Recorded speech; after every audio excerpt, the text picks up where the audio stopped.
সালাতে দোয়া কবুল হয়। সালাতে দোয়া কবুলের তিন জায়গা।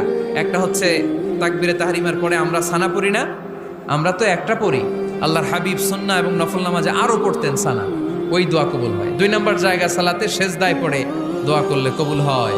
আকরাবু মা ইয়াকুনুল আবদু মির রাব্বিহি ওয়া হুয়া সাজিদ ফাকসিরু ফীহি দুআ। বান্দা যখন সেজদায় লুটিয়ে পড়ে বান্দা আল্লাহর সবচেয়ে কাছে চলে যায়। তা কিন্তু বিশ্বনবী বলে সেজদাটা তোমার রবের কুদরতি পায়ের উপরে পড়েছে। সেজদায় পড়ে দোয়া করেন।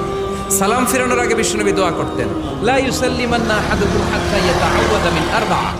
আল্লাহর হাবিব বললেন, চার জিনিস থেকে পানাহ না আছে আমার কোন উম্মত যেন সালাম না ফিরায়। তারা যেন পড়ে আল্লাহুম্মা ইন্নী আউযু বিকা মিন আযাবিল কবর, আউযু বিকা মিন আযাবি জাহান্নাম, আউযু বিকা মিন ফিতনাতিল মাহইয়া ওয়াল মামাত, আউযু বিকা মিন ফিতনাতিল মাসিহিদ দাজ্জাল। আল্লাহ কবরের আযাব থেকে বাঁচাও, আল্লাহ জাহান্নামের আগুন থেকে বাঁচাও, আল্লাহ জীবন